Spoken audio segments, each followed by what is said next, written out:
La nouvelle taxe d'aménagement sur les abris de jardin, réussite ou échec pour le gouvernement? Le recouvrement de la taxe d'aménagement sur les abris de jardin pose aujourd'hui problème. En effet, les réformes de 2021 et 2022 ont causé un important manque à gagner pour les collectivités locales.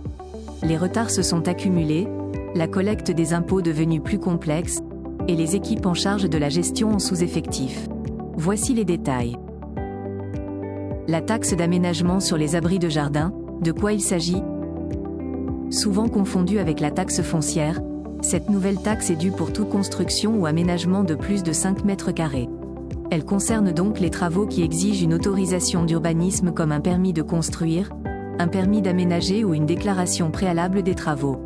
Il peut s'agir de construction de vérandas, d'abris de jardin, de panneaux solaires ou d'un garage. Certaines exonérations peuvent toutefois s'appliquer.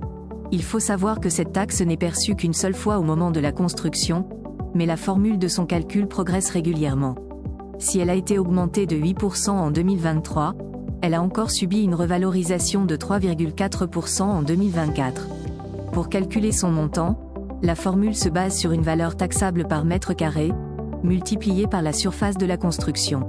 Ensuite, l'administration fiscale applique un taux de 1 à 5% selon la commune, ainsi qu'un taux départemental de 2,5% au maximum. Des réformes qui compliquent sa gestion. Si la taxe d'aménagement sur les abris de jardin est un revenu important pour les collectivités locales, sa gestion est encore instable, causant beaucoup de retard de paiement chez les contribuables. Tout commence en 2021 où la loi de finances avait introduit une réforme qui est passée inaperçue, alors que celle-ci soulignait un critère d'éligibilité important. Cette réforme implique que la taxe d'aménagement ne serait plus collectée pendant l'autorisation d'urbanisme, mais durant la déclaration qui atteste la conformité des travaux.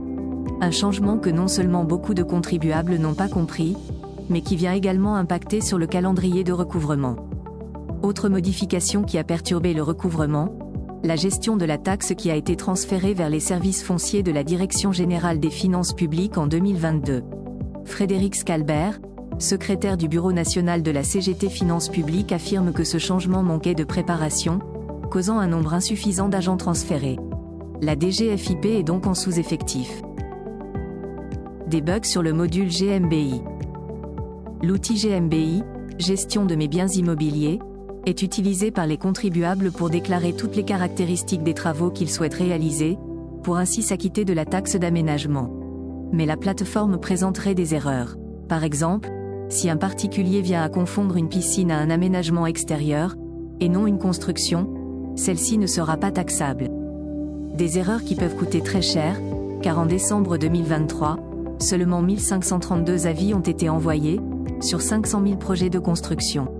Sylviane Noël, la sénatrice, LR, de Haute-Savoie affirme que c'est un coup dur pour l'autonomie fiscale, principalement dans les petits villages qui dépendent beaucoup de ces recettes.